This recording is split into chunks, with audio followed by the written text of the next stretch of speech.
બેન, આજે વૃક્ષારોપણ કાર્યક્રમનું આયોજન છે, શું કહેશો? નમસ્તે. આજે ફોરમ સ્વર્ણિમ સોસાયટીમાં વૃક્ષારોપણનું એક ઘર એક વૃક્ષારોપણનું આયોજન કર્યું તથા વડીલો, માતાઓ, ભાઈઓ, બહેનો આજે અમને સ્વર્ણિમ ફોરમ સોસાયટીમાં અમને આજે એક વૃક્ષનું કર્યું અને હરિયાળું જીવન બનાવવું.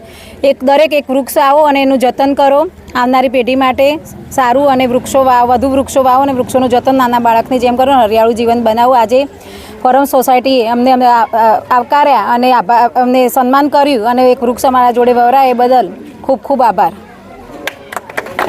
કેટલા વૃક્ષો આજે? મારું નામ ડૉક્ટર નાગેન્દ્રસિંહ બિહોલા. આજે ફોરમ સ્વર્ણિમ સોસાયટી દ્વારા એક વૃક્ષારોપણનો કાર્યક્રમ યોજવામાં આવ્યો અને સોસાયટીના સૌ સભ્યોએ ભેગા થઈને લગભગ 1.5 લાખ કરતાં વધારેનો ફાળો ઉઘરાયો અને લગભગ 80 કરતાં વધારે આજે વૃક્ષો વાવવાના છે. આપણા માનનીય પ્રધાનમંત્રી શ્રી નરેન્દ્રભાઈ મોદીની જે મુહિમ છે કે એક વૃક્ષ દરેક ઘર માં કે નામ, તો એને અનુસરીને અમે આજે લગભગ 80 કરતાં વધારે વૃક્ષો વાવવાના છીએ. અને જગ્યા કરીને પણ ઝાડ વાવો, કારણ કે આજે વૃક્ષ એ જ જીવન છે અને વૃક્ષ આજે ધીરે ધીરે ઓછા થતા જાય છે.